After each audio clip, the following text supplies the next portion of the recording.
వారమంతయు మమ్మలను మీ సజీవమైన రెక్కల చాటున కాపాడి తిరిగి ఈరోజు మిమ్మల్ని ఆరాధించుటకు మిమ్మల్ని సమకూర్చినందుకై మీకు స్తోత్రాలు తెలియచేసుకుంటూ ఇంతవరకు కీర్తనలతో స్తుతించున్నాము తండ్రి. దేవా సమయం ముందు వాక్యం వినుటకు సిద్ధపడుతూ ఉంటున్నాం. మా యొక్క భౌతిక ఆత్మీయ జీవితాలకు అవసరమైన మీ మాటలు మాకు నేర్పించండి. దయగల తండ్రి, నిలబడి ఉన్న మీ దాసుని నన్ను జ్ఞాపకం చేసుకుని సమయోచితమైన జ్ఞానమును అనుగ్రహించి గ్రంథ పరిధిలో సంగతులు బోధించే సామర్థ్యాన్ని ఇవ్వండి. బలహీనలు ఎవరున్నట్లయితే అటు వారికి ఆరోగ్యమును అనుగ్రహించండి. ఈ మందిరము చుట్టూను మీ కాపుదలను అనుగ్రహించండి.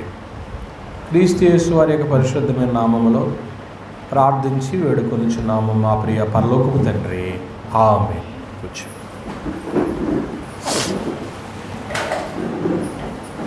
దేవునికి స్తోత్రాలండి. ఆరాధికులుగా చేరవచ్చిన దేవుని బిడ్డలైన మీ అందరికీ ప్రభు పేరిట వందనాలు తెలియజేసుకుంటూ, ప్రియమైన దేవుని వారలారా, మహోన్నతుడైన దేవుని సముఖంలో మనము ఆయన్ను తన కుమారుడు మన రక్షకుడైనటువంటి యేసుక్రీస్తు ప్రభు వారి ద్వారా మనం పొందుకున్న రక్షణను బట్టి దేవుణ్ణి ఆరాధించడానికి మనము చేరుకున్నాం. ఇది ఆజ్ఞగా చేస్తూ ఉన్నాము. ఈరోజు మనం నేర్చుకోబోయేటువంటి పాఠంలో దేవుని యందు అన్యాయము కలదా అనే సంగతిని మనం ఆలోచన చేద్దాం. ఈ అంశంలోనికి వెళ్ళటానికి ముందుగా ఒక వాక్యాన్ని చదువుకుని వెళదాం. ద్వితీయోపదేశకాండము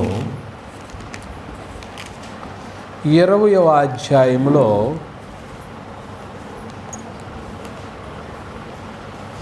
దాదాపుగా 15వ వచనం నుంచి 18వ వచనం రెండు కలిసి ఉన్నాయి. నేను చదువుతూ ఉన్నాను. ఈ జనముల పురములు గాక నీకు బహు దూరముగా ఉండిన సమస్త పురములకు మాత్రమే ఇలాగు చేయవలెను. అయితే నీ దేవుడిని యెహోవా స్వాస్యముగా నీకిచ్చుచున్న ఈ జనముల పురములలో ఊపిరిగల దేనిని బ్రతుకనీయకూడదు. వీరు అనగా హిత్తీయులు, అమోరీయులు, కానానీయులు, పెరిజీలు, ఇవ్వీలు, యెబూసీయులు అనువారు తమ తమ దేవతల విషయమై చేసిన సమస్త ఏ కృత్యముల రీతిగా మీరు చేసి నీ దేవుడిని యెహోవాకు విరోధముగా పాపం చేయుటకు వారు మీకు నేర్పకున్నట్లు నీ దేవుడిని యెహోవా నీకు ఆజ్ఞాపించిన ప్రకారముగా వారిని నిర్మూలము చేయవలెననే మాట ఉంది. అక్కడ మనము చదువుకున్నటువంటి లేఖన భాగంలో దేవుడు ఎవరితో అయితే నిబంధన చేశారో వారికి ఒక మంచి దేశాన్ని ఇస్తాను అని అన్నాడు. అది కానాను అని గ్రంథం చెబుతూ ఉంది. అది పాలు తేనెలు ప్రవహించే దేశమని కూడా అనేక సార్లు మనం చదువుకున్నాం. అంటే అంత సమృద్ధి. ఆ దేశాన్ని ఇవ్వటానికి వీళ్ళకి కొద్ది సమయం పట్టింది. అప్పటికి ఆ దేశంలో ఉన్నటువంటి సుమారు 7 రకాలైనటువంటి జాతుల వారు అక్కడ నివాసం చేస్తున్నారు. అయితే దేవుడైనటువంటి యెహోవా వీళ్ళకి ఇస్తానన్నటువంటి స్వాస్యంలో మీరు వెళ్ళిన తర్వాత అక్కడ ఊపిరిగల దేనిని ఏం చేయొద్దు అన్నాడు, బ్రతకనీయకూడదు. ఆ ప్రదేశం అంతటనే మీకు స్వాస్యముగా ఇస్తున్నాను అన్నాడు. ఏమండి, దాదాపుగా దాని యొక్క విస్తీర్ణం కానాను 150 మైళ్ళు పొడవు, 40 మైళ్ళు వెడల్పు కలిగినటువంటి ప్రాంతం అది కానాను దేశం.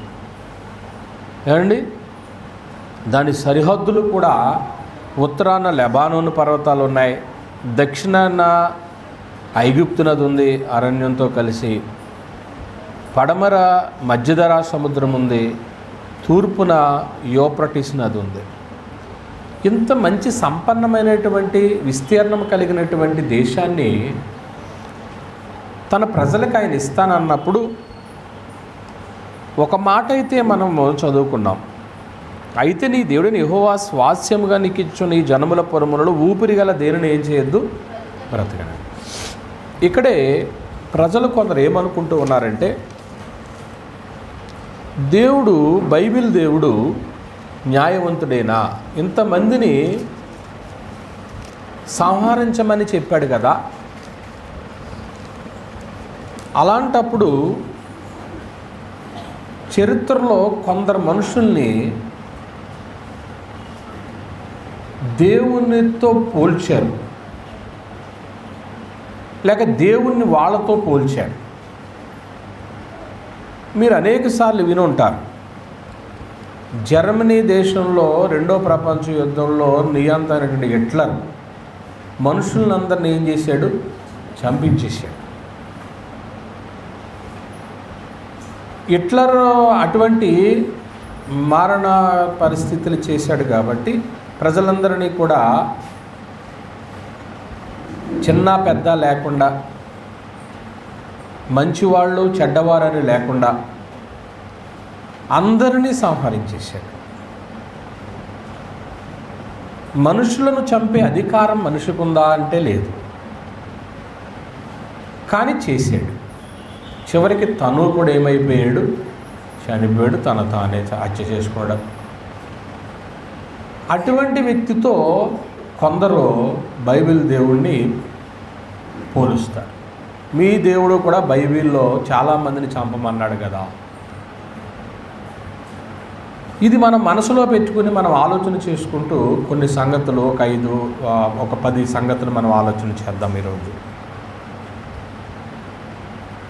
ఇప్పుడు ఆ కనానీయుల దగ్గరికి వెళ్ళటానికి దేవుడు వీళ్ళ చేతులతో యుద్ధం చేయమన్నాడు, వాళ్ళని హతమార్చమన్నాడు, ఈ నిబంధన ప్రజలైనటువంటి ఇశ్రాయేలీల్ని. ఇది ఎంతవరకు న్యాయం అని మనం ఆలోచన చేస్తే, ప్రియమైన దేవుని వారలారా, ఈరోజు మనం ఎవరినైతే ఆరాధన చేస్తున్నామో ఆ తండ్రి ఆరాధనకు యోగ్యుడు, అది మర్చిపోకండి.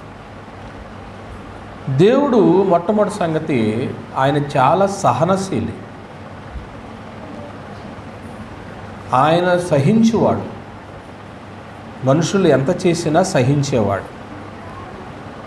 సహనశీలి మాత్రమే కాదు కానీ ఆయన న్యాయవంతుడని మనం గుర్తించాలి. ఇది మొట్టమొదటి సంగతి. దేవుడు సహనశీలి మాత్రమే కాదు, ఆయన న్యాయవంతుడు కూడా. ద్వితీయోపదేశకాండము 3వ అధ్యాయము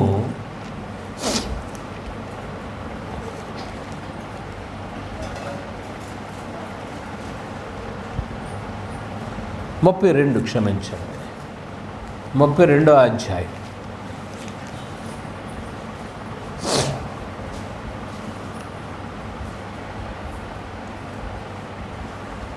4వ వచనాన్ని మనం చూసినప్పుడు, ఆయన ఆశ్రయదుర్గముగానున్నాడు, ఆయన కార్యము సంపూర్ణము, ఆయన చర్యలన్నీ ఎలా ఉన్నాయన్నాడు? న్యాయమైనవే. ఆయన దేవుడు న్యాయవంతుడైన న్యాయాధికారి. ఆయన న్యాయం చేయవాడు. నిర్దోషి అయి నమ్ముకున్నదగిన, అంత గొప్ప మాట. ఆయన నీతిపరుడు, యథార్థవంతుడు. ఆయన యందు అన్యాయం అనేది మాట మనం అనటానికి సరిపోలేం. కానీ చదివేటప్పుడు అనిపిస్తుంది, ఇలా జరిగినాయి కదా చరిత్రలో, దేవుడే చేయమన్నాడు కదా. కానీ దేవుడు నమ్ముకునదగిన దేవుడట, ఆయన నీతిపరుడట, యథార్థవంతుడు, ఆయన నిర్దోషి. ఆయన నమ్ముకోవచ్చు మనం. అయితే మొదటి నుంచి కూడా దేవునిలో ఉన్నటువంటి ఒక గుణం ఏంటంటే, పాపము అనేటువంటిది ఆయన ఒప్పుకోడు. పాపము ఎక్కడున్నా కానీ శిక్షించబడాలని కోరుతూ ఉంటాడు. దేవుడు న్యాయవంతుడు, ఇప్పుడే మీరు చదివారు. ఆయన నీతిపరుడు, యథార్థవంతుడు, ఆయన న్యాయవంతుడు. న్యాయం అనేది ఏం కోరుకుంటుంది? ఎక్కడున్నా అన్యాయాన్ని సహించాలనుకుంటుందా? అన్యాయాన్ని శిక్షించాలనుకుంటుందా? అంతే కదా. మరి దేవుడు న్యాయవంతుడైనప్పుడు పాపము ఎక్కడైతే ఉందో అక్కడ ఖచ్చితంగా ఏం పడాలంటాడో? శిక్ష. అది కరెక్ట్ అనేది. దేవుడు న్యాయవంతుడు కాబట్టి. తన ప్రజల్లో ఉన్న కానివ్వండి, తన ప్రజల్లో కానివారైనా కానివ్వండి, ఆయన న్యాయవంతుడు కాబట్టి అది అన్యాయం అనేది, పాపం అనేది ఎక్కడున్నా అది శిక్షించబడాలని దేవుడు కోరుకుంటాడు. అది ఆయన యొక్క న్యాయమైనటువంటిది. లేవీకాండము 18వ అధ్యాయము.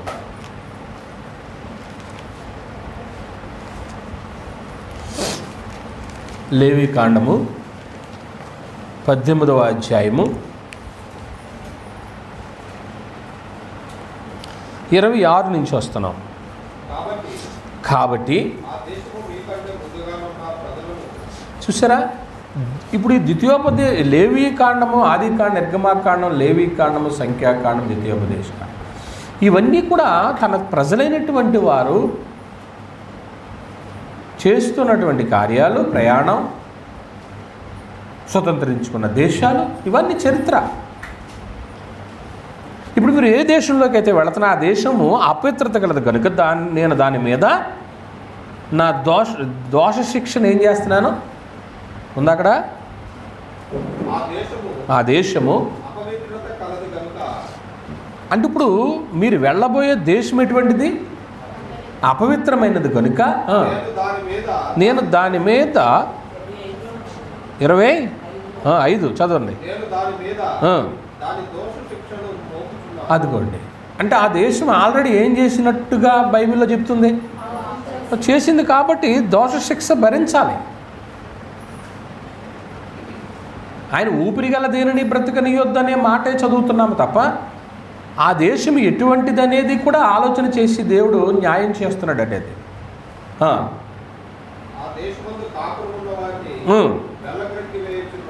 వెళ్ళగ్రెక్కి వేసిన ప్రకారము కాబట్టి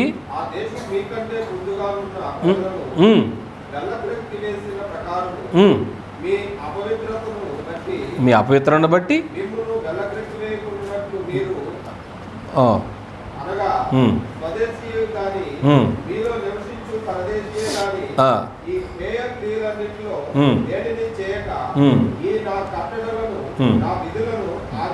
చాలు.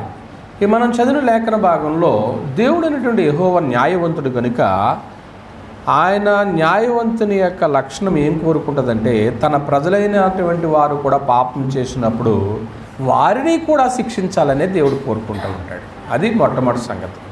రెండో సంగతి మనం ఏం ఆలోచన చేస్తామంటే ఇప్పుడు ఏ దేశం గురించి మాట్లాడుతున్నామంటే కానాను దేశం గురించి. ఇప్పుడు ఈ కానానీయులలో ఎవరిని ఏ ఒక్కరిని ఏం చేయొద్దన్నాడు దేవుడు? బ్రతకనియొద్దు. ఇప్పుడు మీరు అక్కడ వెళ్ళబోతున్నారు కాబట్టి ఆ దేశము వాళ్ళ మనుషుల స్వభావాలు ఇటువంటి అని దేవుడు తెలియచేసి అది ముందు దాన్ని నిర్మూలన చేయండి అని అన్నాడన్నమాట అండి. అదొకటి చూస్తాం. రెండోది ఏంటంటే కానానీయుల్ని దేవుడే శిక్షించాడా, వాళ్ళ స్వంత పాపాన్ని బట్టి వాళ్ళు శిక్షించబడ్డారా?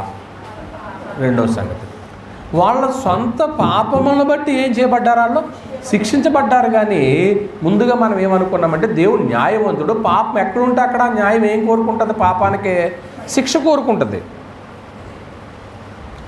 శిక్షించాలని కోరుకుంటుంది కాబట్టి పనిష్మెంట్ ఇవ్వాలి. కాబట్టి ఇప్పుడు ఈ కానాను ప్రజలకి కూడా వాళ్ళ యొక్క సొంత పాపాలను బట్టే, వాళ్ళు చేసినటువంటి అతిక్రమములను బట్టే ఈ పనిష్మెంట్ వస్తుంది అని మనం గ్రహించాలి. ఏమండి, అక్కడ ఏం చదివాం మనం 25వ వచనంలో? ఆ దేశమందు కాపురం ఉన్న వారిని ఏం చేస్తుందంట? అది వెళ్ళగొరుకుతుందంట. అంటే అక్కడ ఉన్న వాళ్ళని కొందరు ఉండటానికి ఏం చేయట్లేదు, ఆ ప్రజలు ఇష్టపడట్లేదు. ఒక ఇంట్లో ఒక 10 మంది ఉన్నారనుకోండి, ఒక ఉమ్మడి కుటుంబంగా మనం బ్రతుకుతున్నప్పుడు చాలా సంతోషంగా ఉంటాం. కానీ అందులో కొందరు ఎవరైనా ఒకరిద్దరు కానీ మనకు ఇష్టం లేరనుకోండి, అప్పుడు ఏమనిపిస్తుంది? వీళ్ళను మనం ఎలాగూ బయటకు నెట్టేయాలనిపిస్తుంది. ఇప్పుడు వాళ్ళని బయటికి నెట్టివేయడం ఇష్టమా, వాళ్ళ మార్పు కోసం కోరుకోవాలా మనం? కానీ అలా కోరుకో. ఆ దేశం యొక్క పరిస్థితి ఏంటంటే అందులో ఉన్న వాళ్ళని ఏం చేస్తుంది? బయటికి వెళ్ళగొట్టేస్తుంది. అంటే మేమే అనుభవించాలి, ఇది మాదే. నేనే తినాలి, నేనే ఉండాలి. అసలు ఈ భూప్రపంచంలో ఎన్ని మంచి ప్రదేశాలు దేవుడు ఏర్పాటు చేశాడు. అందులో స్వార్థపరులు కొన్ని మంచి ప్రదేశాలని స్వాధీనం చేసుకున్నారు. పనికిరాని బంజరు భూములనేమో ఏదో పేదలకు ఇస్తారు. సంపన్నమైనటువంటి మంచి సస్యశ్యామలమైనటువంటి ప్రాంతాలనేమో దళారులు ఉంచేసుకుంటారు. ఇది మొదటి నుంచి జరుగుతున్నటువంటి ప్రక్రియే. కానీ ఈ మంచి దేశంలో చేసేటువంటి పరిస్థితిని బట్టి తాను అనుకుంటుంది నేను కూడగొట్టుకుంటున్నాను, నేను సంపాదించుకుంటున్నాను అని ఆ దేశం అనుకుంటుంది. కానీ తాను సంపాదించుకున్నటువంటి పాత్రలో తాను ఎక్కడైతే దాస్తుందో నిధి, ఆ పాత్రలన్నీ కూడా దేంతో నింపబడ్డాయో తెలుసా? ప్రకటన గ్రంథం 17వ అధ్యాయం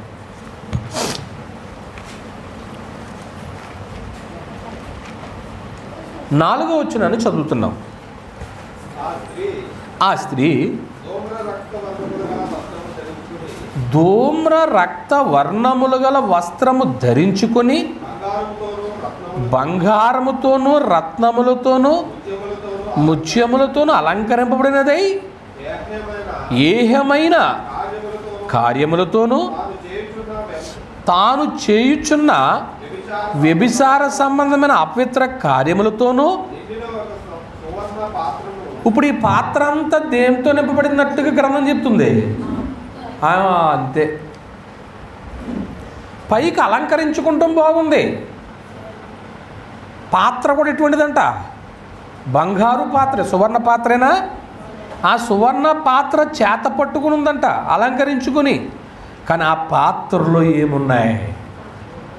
ఒక్కటన్నా మంచి ఉందా?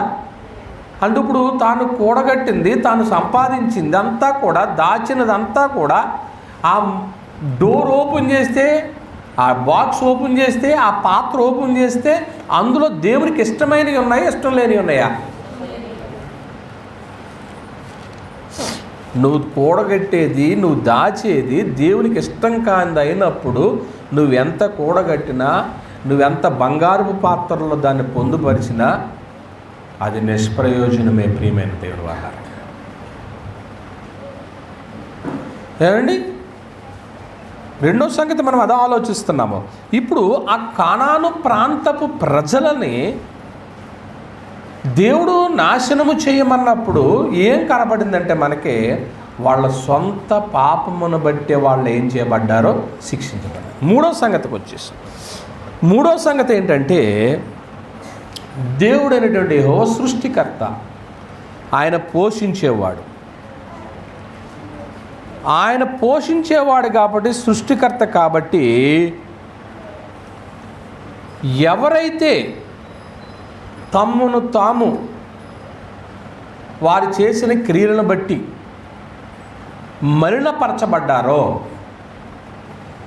వాళ్ళని డిస్ట్రాయ్ చేయాలన్నా చేయగలడు, వాళ్ళని బిల్డ్ చేయాలన్నా కట్టాలన్నా కట్టగలడు. ఎందుకంటే ఆయన సృష్టికర్త కాబట్టి. దేవుణ్ణి ప్రశ్నించే హక్కు ఎవరికీ లేదు. ఆయన న్యాయకర్త, సృష్టికర్త. దీన్ని గ్రంథంలో నుంచి మనం ఎలా చూస్తాము అంటే, ఒక సృష్టికర్త తన సారె మీద కుమ్మరి ఏం చేస్తాడంటే ఒక పాత్రనే చేస్తూ ఉంటాడు. ఆయన చేసినప్పుడు తన చేతులతో ఒక పాత్రను చక్కగా తన మనసులో ఒక రూపం అనుకున్నాడు, ఆ రూపంతో చేస్తూ ఉంటాడు. ఆయన ఒక కుండో, దాకో, లేకపోతే మంచినీళ్ళ పాత్రో, పచ్చడి జాడి, ఏదో సంథింగ్ చేస్తూ ఉంటాడు. ఇప్పుడు మానేశారు, కానీ మన రంగారావు గారు చేసేవారు, మీ అందరు చూశారు. పాపం గంగారత్న గారు చక్కగా వాటి అన్నిటినీ ఆరబెడుతూ ఉండేది. ఈలోకి ఈ పిల్లలు ఆడుకుంటా వీళ్ళు ఏం చేసేవారు? అది ఎంత పెద్ద పని అని అంటారు. అది జస్ట్ అది చేయడం వరకే మనకు కనపడుతుంది, కానీ ఆ రూపం రావడానికి దాని వెనక ఎంతో ప్రయాసం. ఒక్కోసారి తెల్లవారుజామున లేచి ఆ మట్టి తొక్కుని అండి చేసేవారు. ఎంతమందికి ఉంది ఇక్కడ? మీరు స్త్రీలు సహకరించిన వాళ్ళు చేయొద్దండి. సహకరించిన వాళ్ళు, మా విజయ్ సహకరించిందంట. అది వరాలకు ఆ బాధ లేదులే. ఆమె సహకరించావా? అది సహకరించిన వాళ్ళే. మీ యజమానులు చేసినప్పుడు మీరు సహకరించారు. ఇప్పుడు మా పిల్లలు వాటికి చేసేలా లేరులేండి. ఇప్పుడు ఆ పని కూడా చేయలేరు ఇంకా. ఏండి, చాలా కష్టమైనటువంటిది, చాలా కష్టమైనటువంటి పని అది. అది చేస్తూ ఉన్నప్పుడు ఆయనకు చేస్తూ ఉంటుండగా ఏం జరిగిందో ఒకసారి చూడండి. ఇర్మియా గ్రంథము 18వ అధ్యాయం. ఇర్మియా గ్రంథము 18వ అధ్యాయం వచ్చును 3 నుంచి. నేను కుమ్మరి ఇంటికి వెళ్ళగా వాడు తన సారె మీద పని చేయు. కుమ్మరి జిగటమంటితో చేయుచున్న కుండ వాని చేతిలో విడిపోగా ఆ జిగటమును మరలా తీసుకుని కుమ్మరి తనకు యుక్తమైనట్టుగా దానితో మరి ఒక కుండ చేశాడట. ఏమండి, ఆయన అక్కడ ఉన్న మాట తీసుకుంటున్నాం. అతని చేతిలో అది చెడిపోయింది. చెడిపోయినప్పుడు చేసిన పని ఏంటి? అక్కడ ఉన్న మాట చెప్పండి. తనకు యుక్తమైనది మళ్ళీ చేశాడు. తను ఏదో అనుకున్నాడు చేశాడు. ఫస్ట్ రాలేదండి, దాన్ని మళ్ళీ చెరిపేశాడు. తన మనసులో ఇంకోటి అనుకున్నాడో చేశాడు. అంటే ఈ మాటలో మనకి ఏమర్థమవుతుంది? ఆయన సృష్టికర్త. ఇప్పుడు ఈ కానానీయులను అక్కడ పెట్టడానికి అవతల ఉన్నటువంటి ఈ 7 జాతుల ప్రజలందరినీ ఏం చేయొచ్చు? ఆయన నాశనం. కానీ మనిషి నాశనం చేయలేడు, దేవుడే చేయగలడు. ఆయన సృష్టికర్త, ఆయన నాశనము చేయగలడు. తర్వాత పాయింట్లోకి వస్తాము. కనుక ఆయన సృష్టికర్త కాబట్టి ఆయన ఏది చేయాలనుకుని తలపెట్టాడో అదే చేస్తాడో. దానికి మనం ఎదురు చెప్పటానికి, ఎదురు తినడానికి లేదు. అలా చేస్తూ ఉంటుండగా ఒకవేళ సారి మీద చేస్తాడు అనుకోండి, అయ్యా నన్ను ఎందుకు ఇలా చేసేవని ఆ రూపింపబడినటువంటి ఆ పాత్ర రూపించే మనిషితో మాట్లాడుతుందా? నా ఇష్టం అంటాడు ఆయన. నువ్వు సరిగా రాలేదు కాబట్టి, నా చేతిలో నువ్వు సరిగా రాలేదు కాబట్టి ఇప్పుడు నేను ఏం చేయాలనుకున్నా? ఇంకో దాన్ని చేయాలనుకుంటున్నాను. కనుక దేవుడు ఎవరైనా చూసామో సృష్టికర్త, ఆయన పోషించేవాడు. కాబట్టి కానానీయులు వాళ్ళు చేసిన క్రియలను బట్టే వాళ్ళు ఏం చేయబోతున్నారో అంతో అవ్వబోతున్నారు.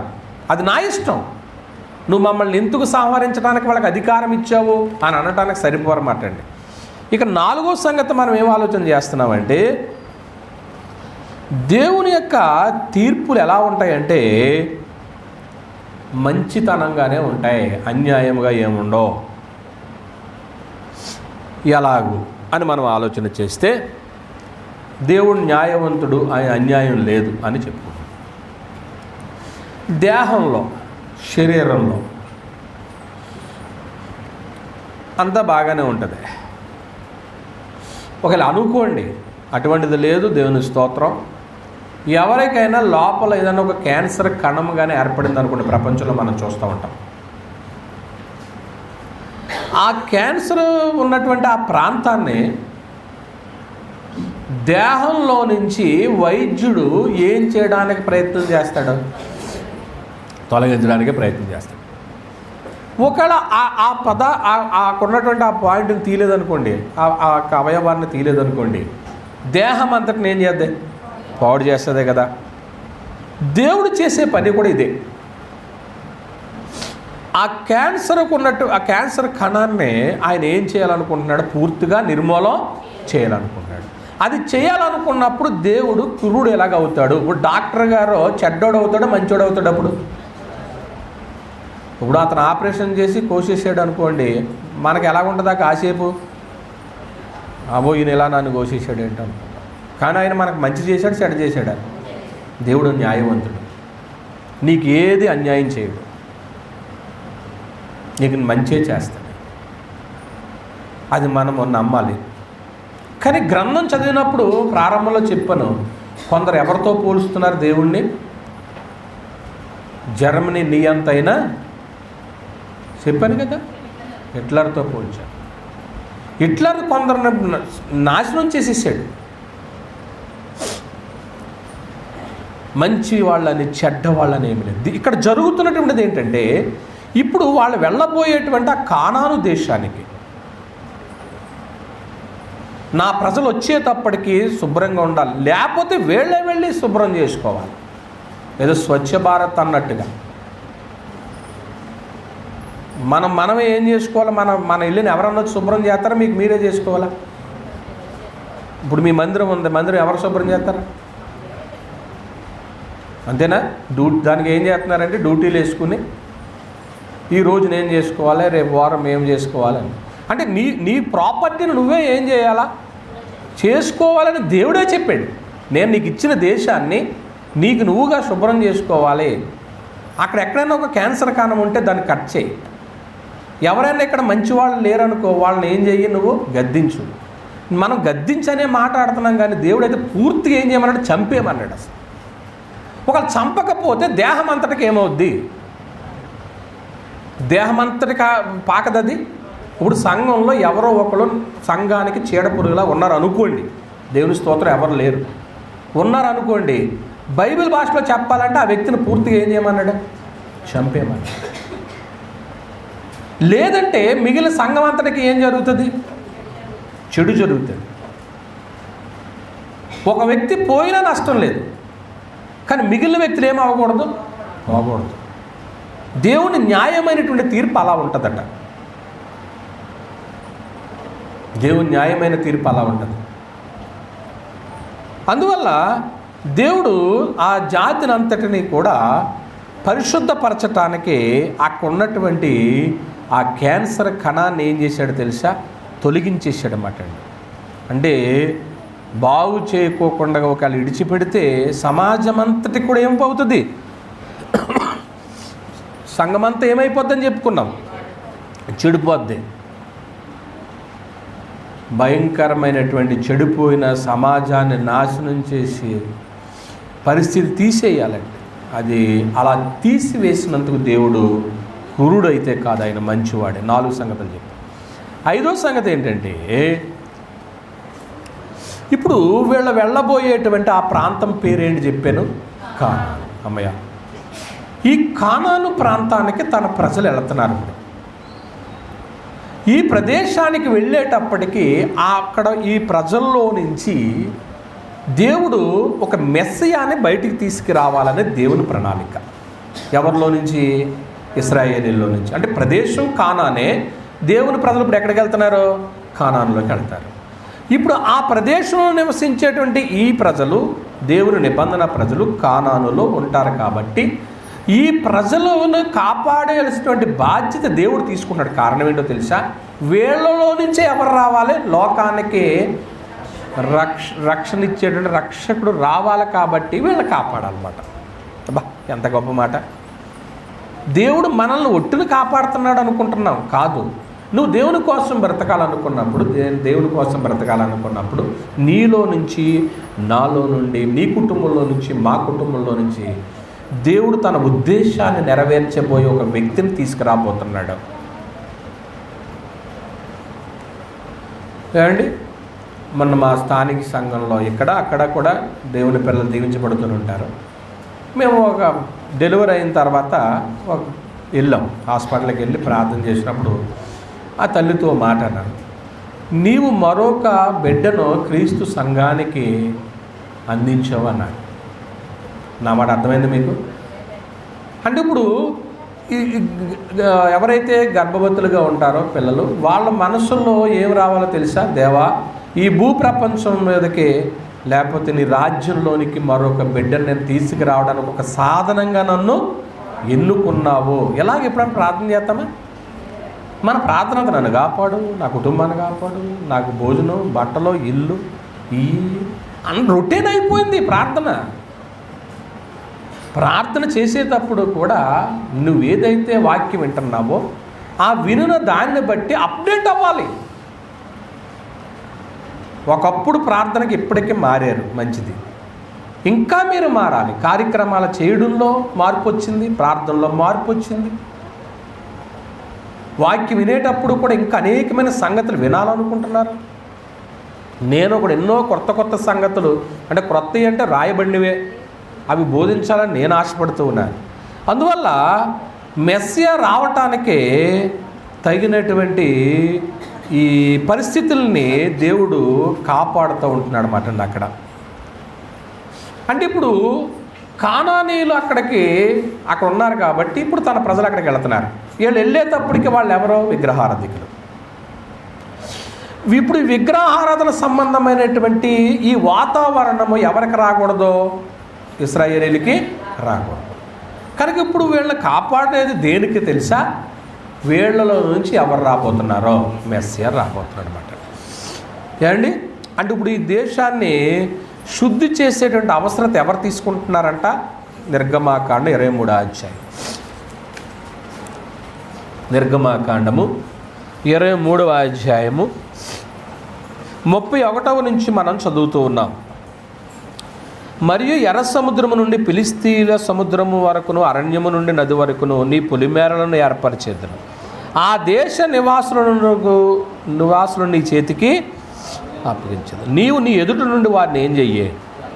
నీవు వారితోనైనను వారి దేవతలనైనను.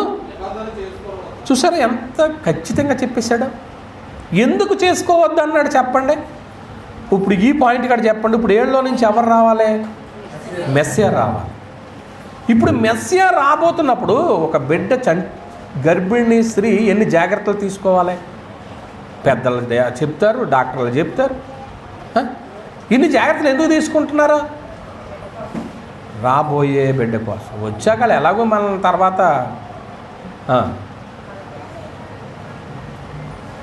ఎప్పుడు వస్తాడా నా మనవడు, ఎప్పుడు నన్ను తన్నుతాడని చూస్తుంది మా విజయ్. అండి, దేవుని స్తోత్రం. దేవుడు నీ కోరిక నెరవేర్చాలని అనుకుంటున్నాం బాబు. అంటే కొన్ని జాగ్రత్తలు మనం తీసుకుంటాం. పసిపిల్లలు అప్పుడే తన్నితే ఇష్టపడతామండి, పెద్ద అయ్యాక తన్నితే ఇష్టపడతామా? చిన్నతనంలో మనకు ముద్దు ఏముందో చూడండి. వారి దేవతలనైనా నిబంధన చేసుకో. నీవు వారి దేవతలను సేవించిన ఎడలాది నీకు ఏమవుతుంది? మరి ఏం చేద్దాం?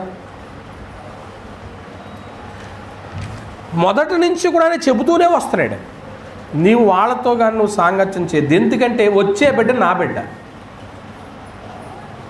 వచ్చే బిడ్డ నా బిడ్డ కాబట్టి ఆ బిడ్డ విషయంలో నేను నిన్ను కాపాడుతున్నాను, దేశాన్ని కాపాడుతున్నాను. అందువల్ల ఇప్పుడు నువ్వేం చేయాలంటే అక్కడ ఉన్న వాళ్ళందరినీ, విగ్రహారాధికులందరినీ, విగ్రహాలన్నిటిని నువ్వేం చేయాలి? నాశనం ఊపిరి గల దేనిని ఏం చేద్దాడు అక్కడ? బ్రతకనియొద్దు అన్నాడు. ఇది ఎందుకు అన్నాడు అంటే వచ్చేది ఎవరి కుమారుడు? దేవుని. ఒక జనాంగంలో నుంచి రాబోతూ ఉన్నాడు. ఏమండి, 5 సంగతులు చెప్పాను. మొట్టమొదటి ఏం చెప్పాను అంటే దేవుడు సహనశీలు మాత్రమే కాదు కానీ ఆయన ఎవరో న్యాయవంతుడని గుర్తించాలి. రెండవది, కానానీయులు వారి సొంత పాపములు బట్టి ఏం చేయబడ్డారు? వాళ్ళు శిక్షించబడ్డారు. వాళ్ళ పాత్ర ఎలాగుంది? దాచినీయన్ని. వాళ్ళ పాత్ర ఎలా ఉంది? అపవిత్రతో నింపబడింది. మూడోది, ఆయన సృష్టికర్త, పోషించువాడు కనుక ఆయన ఏదైనాను చేయడు. ఇప్పుడు ఆ పాత్ర నచ్చలేదు అనుకో, దాన్ని ఏం చేయగలడు? తీసేసి తను అనుకున్నమైనటువంటి రూపాన్ని ఏం చేయగలడు? ఇప్పుడు ఆ కానాను ప్రాంతం ఆయనకి నచ్చలేదు, ప్రాంతం ఆయిందే, ప్రజలు నచ్చలేదు. ఇప్పుడు అందులో ఉన్న ప్రజలందరిని ఏం చేయాలనుకున్నాడు? తీసేసి అక్కడ ఇంకొక ప్రజలను ఏం చేయాలనుకున్నాడు? పెట్టాలనుకున్నాడు. దేవుడు ఎవరికైతే సిద్ధం చేశాడో వాళ్ళకి తప్పకుండా ఇస్తాడు. 4వ సంగతి మనం ఏం చూసుకున్నామంటే ఇప్పుడు అక్కడ ఉన్నటువంటి ప్రజల్లో క్యాన్సర్ లాంటి కణముగా కలిగిన వారు ఉన్నారు కాబట్టి వాళ్ళందరిని ఏం చేయాలనుకున్నాడు? నిర్మూలం చేయాలి. లేదంటే మొత్తం జాతి అంతా ఏమైపోద్ది? పాడైపోద్ది. సంఘం అంతా ఏమైపోద్ది? పాడైపోద్ది. 5వది మనం ఏం చూసామంటే ఆయన ఎందుకు ఇశ్రాయేలీయుల విషయం ఎంత శ్రద్ధ తీసుకున్నాడంటే, ఇన్ని జాగ్రత్తలు ఎందుకు చెప్తున్నాడంటే వాళ్ళలో నుంచి ఎవరు రాబోతున్నారు లోకానికి? చెప్పండి. మెస్సియా రాబోతున్నాడు కాబట్టి నువ్వు ఎవరితో సాంగత్యం చేయొద్దు. అక్కడ అలా ఉంటారు, నువ్వు వెళ్ళేటప్పటికి విగ్రహారాధికులు ఉంటారు, వాళ్ళతో నువ్వేం చేయొద్దు? సాంగత్యం చేసావు అంటే కనుక అది నీకేమవుతుంది? ఊరి నీ దేవుడు ఉరి తీస్తాడా? నీకు ఊరు తీసుకుంటావా? ఉరి మీరు చేసిన క్రియలే మీకు ఎలా మారుతాయి అన్నాడు? ఉరిగా మారుతాయి. నీకు నువ్వు ఉరిశిక్ష వేసుకుంటున్నావు అంతే, ఎవరు వేయట్లేదు, నువ్వు చేసిన పనులకే నువ్వు ఉరిశిక్ష వేసుకుంటున్నావు అన్నాడు. ప్రశాంతమైన జీవితాన్ని ఎందుకు ఇలా తీసుకున్నారు వీళ్ళు? వాళ్ళు చేసిన క్రియలను బట్టే. ఏమండి, దేశాన్ని శుద్ధి చేయడం ఇప్పుడు ఎవరి అవసరత? దేవుని యొక్క అవసరం. అంటే ఇప్పుడు ఈ కానాను దేశాన్ని అంతటిని శుద్ధి చేయాలంటే ముందున్న చెత్త చెదారం అంతా ఏమవ్వాలా? తుడిచేయాలి. ఇప్పుడు ఈ తుడిచే పని ఎవరు తీసుకున్నారు? దేవుడే తీసుకున్నాడు. దేవుడే తీసుకున్నాడు. దేవుడు తీసుకున్నందుకు మనకేమనిపిస్తుందంటే ఆయన అన్యాయం చేస్తున్నాడా ఇంతమందిని సంహరించమని అనిపిస్తుంది. 5 సంగతులు చూశాను. రోమనంకి 2 వేసుకోండి, అందులో మళ్ళీ ఒక 5 చెప్తాను. రోమనంకి 2, రోమనంకి 2 అని వేసుకోండి. ఓకే, ఇందులో మొట్టమొదటి సంగతి ఏంటన్నట్లయితే, ఇప్పుడు ఎప్పుడైతే ఊపిరి గల దేనిని బ్రతకనియొద్దు ఆ ప్రాంతంలో కానానులో అని దేవుడు చెప్పాడో, అక్కడ చంటి పిల్లలు సహా ఏమైపోతారో అంతే. అంతే కదా మరి దాని అర్థం. పెద్దలు ఉంటారు, పాపం చేసిన వాళ్ళు ఉంటారు, చిన్నలు ఉంటారు, పాపం చేయని వాళ్ళు ఉంటారు. వాళ్ళు కూడా ఏం చేయబడతారండి? సంహరించబడతారు. మరి నిజంగా అటువంటి పరిస్థితి కానీ జరిగితే అది అన్యాయమా న్యాయమా? మనమే ఏమనుకుంటాం? అన్యాయం అనుకుంటాం. ఆ పాపం అసలు పాపం తెలియని పిల్లలు ఏమైపోయారు? చనిపోయారు అనుకోండి, అనుకుంటాం కూడా. ఒకవేళ ఇది అన్యాయం అని అనుకుంటే, దేవుడు న్యాయవంతుడు కాబట్టి ఆయన అన్యాయం లేదు కాబట్టి, అదే పిల్లలు కొంచెం ఎదిగిన తర్వాత, ఈ కానాను ప్రాంతంలోని ప్రజలు, ఇశ్రాయేలు గురించి కాదు, అదే పిల్లలు ఎదిగిన తర్వాత వాళ్ళు చేసేటువంటి పాపపు ఏ క్రియలన్నిటికీ కూడా నైతికంగా ఆత్మీయంగా పూర్తిగా వాళ్ళ తొలగిపోయి దేవుని దృష్టికి ఏం చేసిన వాళ్ళు అవుతారు? నా పాయింట్ అర్థమలేదు అనుకుంటే ఇక్కడ వాళ్ళు పాపం చేసిన వాళ్ళు అవుతారు. వాళ్ళ ఈ చిన్న వయసులోనే వాళ్ళ ప్రాణాలు కోల్పోయారు కాబట్టి వాళ్ళు రక్షించబడినటువంటి వారా పాపం చేసిన వాళ్ళ? దేవుడు న్యాయవంతుడా అన్యాయవంతుడా? మనకు అన్యాయం అనిపించింది అది. ఇంకో మాట, అవసరమైతే ఆయన మళ్ళీ అదే పిల్లల్ని ఏం చేయగలడో? పుట్టించగలడు. నరుడు చేయలేడు, నరుడు చేయలేడు. అందుకే మనుషులతో దేవుణ్ణి ఎప్పుడు ఏం చేయకూడదు? పోల్చకూడదు, కలపకూడదు, సమానం చేయకూడదు. లోకంలో ఎందరో మహానుభావులు పుట్టారు, కాదని మనం అనం. మన ముందు తరాలలో కూడా గొప్ప వ్యక్తి. ఆ గొప్ప వ్యక్తులు కాస్త ఇప్పుడు ఈ సమాజానికి వచ్చేటప్పటికి ఏమైపోయారు? దేవుళ్ళు అయిపోయారు. దేవుళ్ళు అయిపోయారు. వాళ్ళు దేవుళ్ళు కాదు. ఆ యుగంలో లేకపోతే ఆ తరంలో పాపము లేకుండా నింద లేకుండా బతికునోళ్ళు. అటువంటి వాళ్ళు గొప్పవాళ్ళుగా మనం చెప్పుకోవాలి. ఇప్పుడు మన తరం ఉంది, వెళ్ళిపోతుంది. రాబోయే తరం కొన్ని స్టాట్యూలు కనపడుతున్నాయి కదా ఇక్కడ. ఈ స్టాట్యూలన్నీ కూడా వీళ్ళ ఈ చిన్న చిన్న పిల్లలందరూ ఏమనుకుంటారు తెలిసి, వీళ్ళందరినీ దేశ నాయకులు కాస్త ఏమైపోతారు, కొన్ని ఇంకొక 5-6 ఒక 50 సంవత్సరాల తర్వాత ఏమైపోతారు ఈ నాయకులందరూ?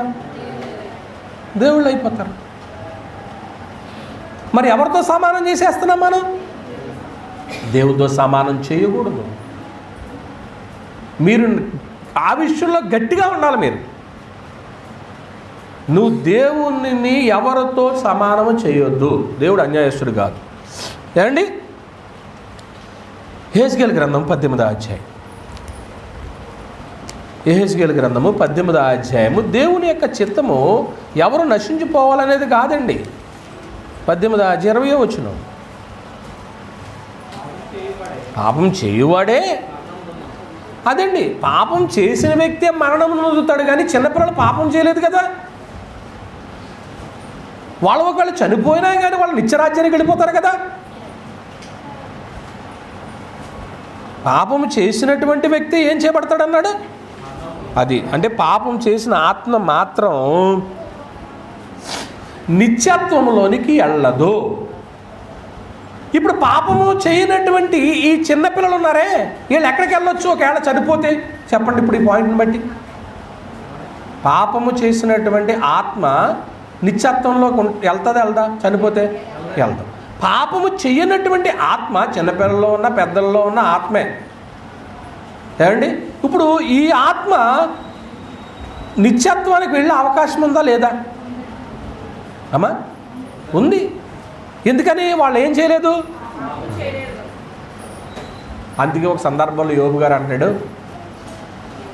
నేను పిండముగా ఉన్నప్పుడే నేల రాలిపోయి రక్తపు గడ్డగా చనిపోతే సరిపోను అంటాడు ఒకసారి బాధ వచ్చినప్పుడు. అంటే నేను ఎక్కడికి వెళ్ళిపోయేవాడిని? నేను ఈ బాధ అంతా అనుభవించుకోకుండా నిత్యత్వానికి వెళ్ళిపోయేవాడిని, పరలోకానికి వెళ్ళిపోయేవాడిని. అప్పుడప్పుడు బాధ వచ్చినప్పుడు అనిపిస్తుంది మనకి, ఏమని? ఎందుకు ఉండి నేను ఇన్ని బాధలు చూస్తున్నాను, శుభ్రంగా వెళ్ళిపోతున్నా. అలా వెళ్ళిపోతే అసలు బాధ అంతా అక్కడ ఉంది. అసలు బాధ అంతా ఎక్కడ ఉందా? అక్కడ ఉందా?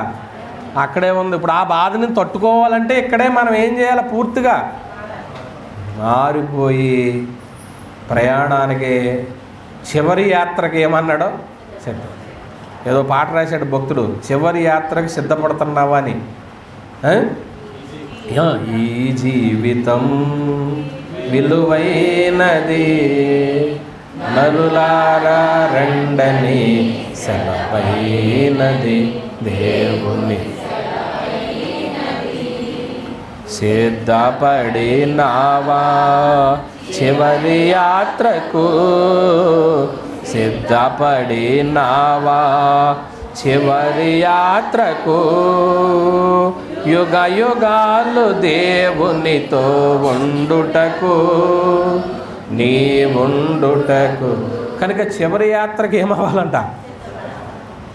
ఊరికి సిద్ధపడతాం, కానీ చివరి యాత్రకి ఎవరు సిద్ధపడుతున్నాం? రేపు ప్రయాణం అనుకో, ఇవాళ ఏం చేసుకుంటాం? మధ్యాహ్నం ప్రయాణం అనుకో, ఆల్రెడీ మీరు ఏం చేసి వచ్చారు? సిద్ధపడే వచ్చారు కదా ఊరు వెళ్ళేవాళ్ళు. చివరి ప్రయాణానికి ఎవరైనా సిద్ధపడుతున్నారా? మొన్న ఆదివారం, అంత ముందు ఆదివారం ఒక ప్రసంగం చేస్తూ సహోదరుడు అడుగుతుంది, సమాధి పెట్టి ముందే చేయించుకొని ఇంట్లో పెట్టుకోవచ్చండి అని అడిగింది. అమ్మ ఆవిడికి ఆలోచన అలా వచ్చినట్టు ఉంది. నిజంగా ధైర్యంగా ఉంటే చేసి ఇంట్లో పెట్టుకోవడమే.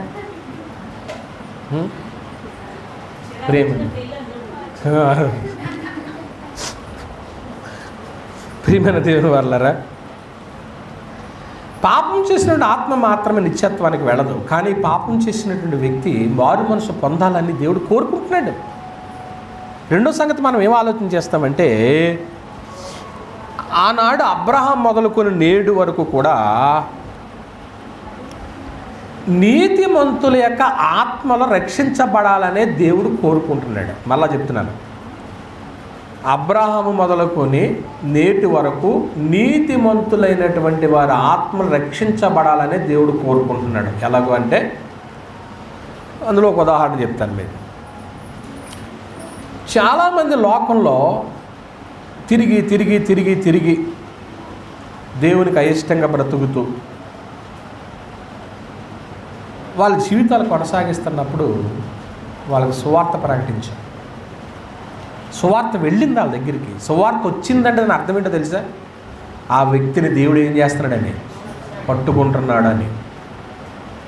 నువ్వు నిర్లక్ష్యం చేస్తే అది వేరే సంగతి. ఒక్కసారి నీ గుమ్మం తట్టిందంటే సువార్త దేవునికి అవకాశం ఇచ్చాడు.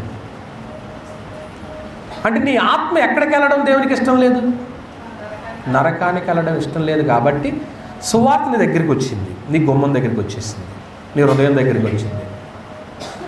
అలాగూ వచ్చినటువంటి వ్యక్తి సువార్త వినిన తర్వాత ఆ ఆత్మ రక్షించబడాలని దేవుడు ఏం చేస్తున్నాడు? కోరుకుంటున్నాడు. రాహాబ్ అనే వేశ్య మీ అందరికీ తెలుసు. ఇప్పుడు రాహాబ్ అనేటువంటి వేశ్య ఇంటికి సువార్త వెళ్ళింది. ఆమె రక్షించబడిందా, తృణీకరించిందా? అంటే మొదటి నుంచి ఇప్పటి వరకు కూడా దేవుడు నీతిమంతులైనటువంటి ఆత్మలను ఏం చేయాలని కోరుకుంటున్నాడు? ఆయన రక్షించాలనే కోరుకుంటున్నాడు. ఎవరు నశించుకోవడానికి ఇష్టం లేదండి. మన ఊరిలోనే ఎంతోమంది ఇంకా రక్షించబడాలి, నీ ఇంటలోనే ఇంకెంతోమంది రక్షించబడాలి. చాలామంది బైబిల్ పట్టుకున్నాయి, రక్షించబడ్డాం అనుకుంటున్నారు. అది కరెక్ట్ కాదండి. రక్షణ అనేటువంటిది ఉపదేశ క్రమం ఉంది, అపోస్తుల బోధ ఉంది. దాని ప్రకారంగా నువ్వు సువార్త విని రక్షించబడినప్పుడే అది దేవునికి అంగీకారమైనది. అలా కాని పక్షంలో నువ్వు నిత్యత్వాన్ని పోగొట్టుకుంటావు. దానికి ఎగ్జాంపుల్ కొర్నేలి గారే. అందువల్ల ప్రియమైన దేవుని వాళ్ళారా, రెండో సంగతి మనం ఏం చూసాము అంటే, ఏ నీతిమంతుని ఆత్మ కూడా నశించిపోకూడదు కాబట్టి కాపాడడానికి దేవుడు అన్ని ఏర్పాట్లు చేసే ఉంచాడు. మూడవది మనం ఏం చూస్తామంటే, ఎవరైతే ఈ లోకంలో దుష్టత్వం చూస్తున్నారో ఆ దుష్టత్వాన్ని చూసి ఆ భయంకరమైన స్థితి అనుభవిస్తున్నారో దాన్ని ఏమంటాను అంటే, నేను ఈ ప్రసంగంలో దాన్ని ఒక జరిమానా అంటాను. అంటే ఇప్పుడు వాళ్ళ మనుషులు పాపం చేశారు కాబట్టి దానికి ఏం వేశాడు దేవుడు? దాన్ని జరిమానా వేశాడు. ఆ జరిమానా తెల్లారి న్యూస్కి వచ్చేద్ది, తెల్లారి మీడియాకి వచ్చేస్తుంది. ఇదిగో పలానా వాళ్ళు దోషం చేశారంట, వాళ్ళు పట్టబడ్డారంట, వాళ్ళకి ఇంత అమౌంట్ జరిమానా వేశారు, ఇన్ని రోజులు జైలు శిక్ష వేశారు అంటాడు. అందరూ చదువుతారు. అంటే దాని అర్థం ఏంటంటే, ఈ దోష శిక్ష వేసిన జరిమానా, దేవుడు వేసిన జరిమానా ప్రపంచమంతటికి ఏమవ్వాలా తెలియాలి. అది సంగతి. ప్రపంచమంతటికి తెలియాలి ఆ కానానీయ దేశం మీద వేసిన జరిమానా. ఇవాళ చదువుతున్నామంటే ప్రపంచం అంతా తెలిసిందా లేదా? ఇదేమన్నా దాయబడిన గ్రంథమా? అసలు మొట్టమొదట ముద్రింపడిన గ్రంథం ఏది? బైబిల్. ఎన్ని వేల ముద్ర అయిపోతున్నాయి. ఒక మంచి బైబిల్ కొనుక్కోమంటాను నేను. నీ ఇంట మంచి వస్తువులు ఉన్నాయి, మంచి బైబిల్ కూడా కొనుక్కోండి, చదవండి గ్రంథం. ఏమండి, ఒక కీర్తన ఉండేదండి, మీ పుస్తకాల్లో ఉంది అది. ఓ గ్రంథమా, బైబిల్ గ్రంథమా, మహాత్ములకు జ్ఞానమిచ్చిన గ్రంథమా. ఉందా? ఓ గ్రంథమా, బైబిల్ గ్రంథమా. పాత పుస్తకాలు ఉంటాయి చూడండి, ఆత్మయాత్ర కీర్తనలు అనే పుస్తకం ఎవరి దగ్గర ఉందా? ఇటు ఇవ్వండి ఒకసారి ఆ పుస్తకం నాకు. ఒకసారి ఆ పుస్తకం అంటే పాట తీసేవ్వండి. ఓ గ్రంథమా, నెంబర్ చెప్పండి. ఓ గ్రంథమా, బైబిల్ గ్రంథమా, మహాత్ములకు జ్ఞానమిచ్చిన గ్రంథమా, మహాత్ములకు రక్షణిచ్చిన గ్రంథమా. నీ సాటి ఏ గ్రంథం, నీ పాటి ఏ వేదం, నీ సాటి ఏ గ్రంథం, నీ పాటి ఏ వేదం, గ్రంథములన్నిటిలో గ్రంథరాజమా. వేద గ్రంథాలలో దైవ గ్రంథమా. పాపికి మోక్షమునిచ్చు ఏకైక గ్రంథమా, పాపికి మోక్షమునిచ్చు ఏకైక గ్రంథమా. ఓ గ్రంథమా, బైబిల్ గ్రంథమా, మహాత్ములకు జ్ఞానమిచ్చిన గ్రంథమా, మహాత్ములకు రక్షణిచ్చిన గ్రంథమా. డార్విన్ సిద్ధాంతమును ఖండించిన గ్రంథమా, డార్విన్ సిద్ధాంతమును ఖండించిన గ్రంథమా. మానవునికి జంతువుకు వ్యత్యాసం కలదుగా, మానవునికి జంతువుకు వ్యత్యాసం కలదుగా. మానవుడు దేవుని సృష్టి అని తెలుసుకో, మానవుడు దేవుని సృష్టి అని తెలుసుకో. ఓ గ్రంథమా, బైబిల్ గ్రంథమా, మహాత్ములకు జ్ఞానమిచ్చిన గ్రంథమా, మహాత్ముల రక్షణిచ్చిన గ్రంథమం. నీ సాటి ఏ గ్రంథం, నీ పాటి ఏ వేదం, నీ సాటి ఏ గ్రంథం, గ్రంథములన్నిటిలో గ్రంథరాజమా, వేద గ్రంథాలలో దైవ గ్రంథమా, పాపికి మోక్షమునిచ్చు ఏకైక గ్రంథమా, పాపికి మోక్షమునిచ్చు ఓ గ్రంథమా, బైబిల్ గ్రంథమా, మహాత్ములకు జ్ఞానమిచ్చి. చాలండి, మా గురువుగారు శామ్యుల్ రాజు గారు రాసినటువంటి పాట ఇది. ఎంత బాగుంటుందో ఈ పాట. గ్రంథములన్నిటిలో మీ ఇంట్లో ఎన్ని పుస్తకాలు ఉన్నా ఆ పుస్తకాలన్నీ ఓ పక్కనెట్టి బైబిల్ ఓ పక్కన పెట్టండి. ఈ పుస్తకాలన్నిటినీ ప్రక్కన పడేస్తుంది. అంత విలువైన గ్రంథం. ఏ గ్రంథం? మీ అందరి దగ్గర ఉన్నదా? ప్రార్థనకు వచ్చేటప్పుడు అందరూ ఏం తెచ్చుకోండి, ఏదో ఒకసారి ఇలా ఎత్తండి. చిరిగిపోయిన బైబిల్ కూడా చూపించండి. కవర్ వేసేసారు కదా, కనపడదలే. ఉన్నాయా? Very good. ఇంకెవరికైనా బైబిల్ లేకపోతే నన్ను అడగండి. ఏమండి, ప్రియమైన దేవుని వారలారా, ఈ గ్రంథం ఈవేళ చదివారా? Very good. సాయంత్రం చదువుతారా? రేపు చదువుతారా? బతికినంతకాలం చదువుతారా? చచ్చిపోయి కూడా చదువుతారా? చచ్చిపోయి చదువుతారా?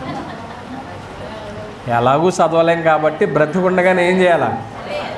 మీరు చదవడం కాదు, మీ పిల్లలతో కూడా ఏం చేయించాలి? చదివించాలి. శనిబాబు ఇవాళ బైబిల్ చదివానా? సాయంత్రం చదువుతావా? నిన్న చదివావా? చదవలేదు. మంచి, దేవుని స్తోత్రం. ఆడపిల్లలు మీరు ఎవరెవరు చదివారు? బన్ను బైబిల్ చదివావా? చదవలేదు. నువ్వు చదవలేదు నాకు తెలియదేంటి? చదవలేదు. నిజంగా చదివిన వాళ్ళు చేయొద్దండి. ఈరోజు అడగండి. ఈరోజు మీరు అందరూ ఆరాధన బిజీగా ఉంటారు. నిన్న చదివినాడు, నిన్న బైబిల్ చదివినాడు ఒకటే. Very good. చింటూ డైలీ చదువుతావు, నిన్న ఒకరోజే చదివాబా? God bless you. ఆగండి, నేను చూసుకునేవండి.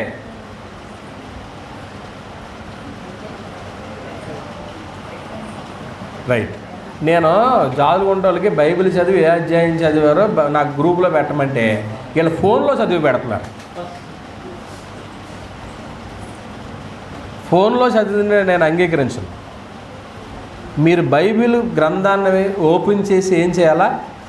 చదవాలి. అది ఫోటో తీసి పెట్టాలి. ప్రయాణంలో ఉన్నప్పుడు ఫోన్లోది. మీరు ఎక్కడో ట్రైన్లోనో బస్సులోనో ఆటోలోనో చేస్తున్నారు, అప్పుడు ఫోన్లో చదువుకోవాలి. బైబిల్ ఎంత గొప్పదో తెలుసు. ప్రియమైన దేవుని వారలారా, గ్రంథం రాబోయేటువంటి తరానికి ఇంత జరిమానా వేశారు అని మిగిలినటువంటి ప్రాంత ప్రజలు ఆ జరిమానాను చూసి ఏమవ్వాలా? భయపడి ఆ తప్పు చేయకోకుండా ఉండటానికి కోర్టులు ఏం చేస్తాయి? ఈ శిక్షకి ఇంత జరిమానాని వేస్తాయి. అప్పుడు న్యాయవంతుడు అన్యాయవంతుడు దేవుడు? ఎన్ని? 3 చెప్పాను. ఏంటి? రాబోయే వారు రక్షించబడటానికి ముందు తరాల వారిని చూసి భయపడతారని దేవుడు జరిమానా వేశాడు. 4వది ఏంటన్నట్లయితే, ప్రియమైన దేవుని వాళ్ళారా, ఏ ప్రజలనైతే దేవుడు నిర్మూలన చేయమన్నాడో, అన్యాయం చేశాడు దేవుడు అని అనుకుంటున్నారో, ఆ ప్రజలకి దేవుడు ముందుగానే ఆయన యొక్క జ్ఞానము, ఆయన నీతి, ఆయన యథార్థత వాళ్ళ మధ్య ప్రత్యక్షమయ్యింది. వాళ్ళు గుర్తించలేదు. మళ్ళీ చెప్తున్నా, ఏ ప్రజలనైతే దేవుడు నాశనం చేయమన్నాడో, ఒట్టినేమని ఆయన అనడో, ఆ ప్రజలకి ముందుగానే దేవుడు ఆయన అంటే ఎవరో, ఆయన యొక్క క్రియలేంటో మరొక వ్యక్తి ద్వారా వాళ్ళ మధ్య ప్రత్యక్షమయ్యాడు.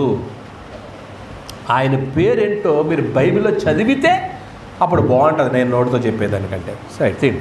ఆదికాండం 14వ అధ్యాయం. టైం అయిపోయింది. ఆదికాండము 14వ అధ్యాయము 18వ వచనం. మరియు షాలేము రాజైన మెల్కీసెదెకు రొట్టెను ద్రాక్షారసమును తీసుకుని వచ్చి అతడు అదండి. అంటే ఇప్పుడు కానానీయుల మధ్య దేవుడు ఎవరిని పెట్టాడు? మెల్కీసెదెకుని పెట్టాడు. షాలేము రాజైన మెల్కీసెదెకు. షాలేము రాజు, నీ పేరు షాలేము రాజేనా? నిజంగా మంచి పేరు పెట్టించిందండి తల్లి. అసలు ఈ షాలేము రాజు గురించి గొప్ప చరిత్రే చెప్పాలి, కానీ సమయం లేదు. ఈయన సర్వోన్నతుని యొక్క దేవుని యాజకుడు మెల్కీసెదెకు. ఈయన దేవుని ప్రతినిధిని కానానీయుల మధ్య వాళ్ళు గుర్తించేలాగా చాలా కాలం ఉంచాడు. కానీ వాళ్ళు గుర్తించారా? గుర్తించలేదు. మరి ఆ వ్యక్తి వాళ్ళ మధ్య ఉండి కూడా ఈ ప్రజలు గుర్తించలేదంటే దాదాపుగా అబ్రహాము గారు మొదలుకొని లోతు, ఇస్సాకు, యాకోబు పితరులు సుమారు 150 సంవత్సరాలు వాళ్ళ మధ్య ఈ షాలేము రాజు మెల్కీసెదెకు జీవిస్తూనే ఉన్నాడు. కానీ వాళ్ళు ఏం చేయలేకపోయారు? ఆ ప్రజలు గుర్తించలేకపోయారు. కానాని గుర్తించలేకపోయారండి. అందుకే ఆ రోజు నుంచి కూడా దేవుని యొక్క న్యాయమైన తీర్పు ప్రకటించబడతానే ఉంది. ఈ న్యాయమైన తీర్పు ప్రకటించబడినప్పుడు కొందరు ఏమనుకున్నారో తెలుసా? అయ్యో మేము అన్యాయం చేశామే అని కొందరైతే వాళ్ళ మనస్సాక్షిని బట్టి ఒప్పుకున్నారట. ఇన్ని రోజులు మా మధ్య ఉన్నాడు ఇతను, మాకు బోధిస్తూనే ఉన్నాడో షాలేము రాజు, మెల్కీసెదెకుగా దేవుని యాజకుడిగా ఉన్నాడో, కానీ మేము గుర్తించలేకపోయాము. ఇంత పనిష్మెంట్ వచ్చే వరకు కూడా మేము గుర్తించలేకపోయాము. ఇప్పుడు సొదొమ పట్టణం ఉంది. సొదొమ పట్టణం మీద దేవుని తీర్పు వచ్చిందా లేదా? వచ్చిందా? అంటే దేవుడు అన్యాయమైన తీర్పు ఇచ్చాడు, న్యాయమైన తీర్పు ఇచ్చాడా? అది అయిపోయిన తర్వాత అప్పుడు గుర్తించారు. అయ్యో మేము ఇంతకాలము ఈ మా మధ్య ఉన్నటువంటి సర్వోన్నతుడైన దేవుని యాజకుడు చెప్పిన మాట మేము గ్రహించలేకపోయాము అని అప్పుడు బాధపడ్డారు వాళ్ళు. దీనికి బైబిల్ గ్రంథంలో నుంచి ఒక మాట మీకు చూపిస్తాను. రెఫరెన్స్ ఒకటి రాసుకోండి. ఆదికాండము 19వ అధ్యాయము 24 నుంచి 29 వరకు రాసుకుని అది చదవద్దు. కానీ రోమిలికి రాసిన పత్రిక 2వ అధ్యాయం 14వ వచనంలో అది చదువుదాం. రోమిలికి రాసిన పత్రిక 2వ అధ్యాయము, అదిగోండి, ధర్మశాస్త్రము లేని అన్యజనులు స్వాభావికముగా ధర్మశాస్త్ర సంబంధ క్రియలను చేసినలా వారు ధర్మశాస్త్రము లేని వారైనను తమకు తామే ధర్మశాస్త్రమైనట్టున్నారు. అట్టి వారి మనస్సాక్షి సాక్ష్యమిచ్చుచుండగను వారి తలంపు ఒక దాని మీద ఒకటి తప్పు మోపుచు లేక తప్పు లేదని చెప్పుచుండగను ధర్మశాస్త్రము తమ హృదయముల ముందు వ్రాయబడినట్టు అంటే వారి మనస్సాక్షి ఏం చేస్తుందంటే సాక్ష్యం చెప్తుంది. వారు వెలుగెత్తి చెప్పారట, అయ్యో మేము తప్పు చేస్తాం, అతిక్రమించేస్తాం అని వాళ్ళు బాధపడ్డారు. దీన్ని రోమపత్రి 1వ అధ్యాయంలో ఏమంటాడంటే, సృష్టింపబడినటువంటి వస్తువులను వాళ్ళు ఆలోచించలేదు. ఆలోచిస్తే దేవుడు ఎవరో ఏంటో వాళ్ళకి ఎప్పుడో తెలుసు. మీరు ఎప్పుడైనా సూర్యుడిని, చంద్రుని, నక్షత్రాలని చూసి దేవునికి స్తోత్రాలు చెప్పారా? వాటిని సృష్టించింది ఎవరో? కానీ సూర్యుని దేవుడిగా పూజింతారే తప్ప ఆ సూర్యుని పుట్టించిన దేవుణ్ణి ఏం చేయలేకపోతున్నారు? ఆరాధన చేయలేకపోతున్నారు. కనుక వాళ్ళ మనస్సాక్షి సాక్ష్యం ఇస్తుందంట, ఎలుగెత్తి చెప్తుందంట, అయ్యో మా మధ్య ఉన్నాడో ఈయనెవరో, ఈ సర్వోన్నతుడైన దేవుని యాజకుడు. కానీ మేము గుర్తించలేకపోయాం. అది మేము చేసిన తప్పే. చివరగా మనం ఆలోచన చేసేది ఏంటంటే, దేవుడు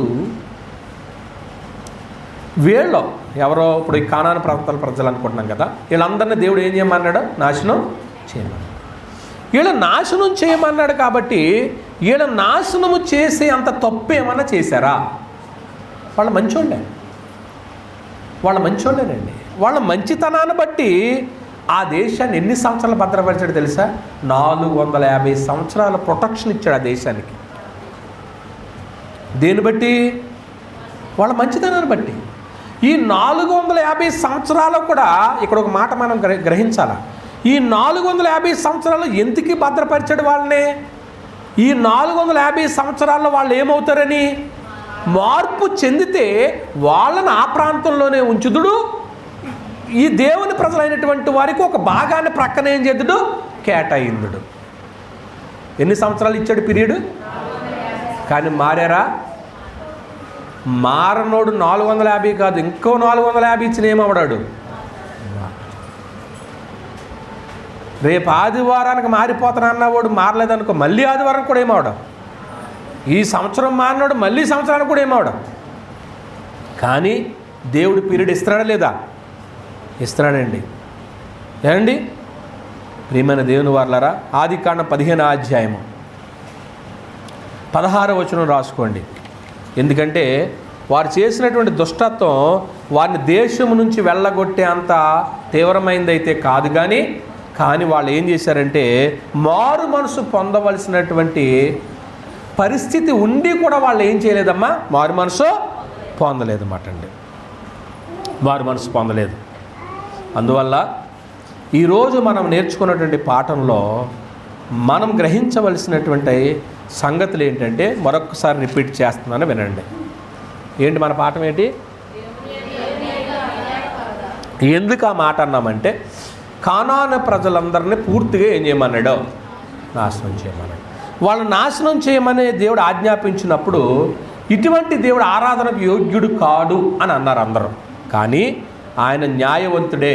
ఎంత న్యాయవంతుడంటే, ఈ లోక సంబంధమైన న్యాయవంతులు వేరు, అసలు న్యాయకర్త వేరు. ఆయన అన్యాయం లేదు.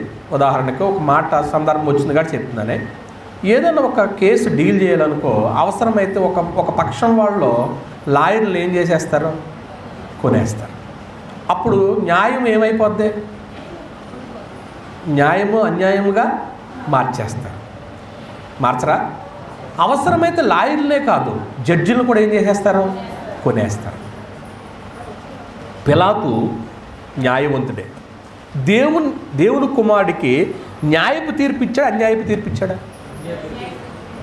జరుగుతుంది. లోక సంబంధంగా న్యాయవంతులు అనేటువంటి వారి దగ్గర అన్యాయం జరుగుతుంది.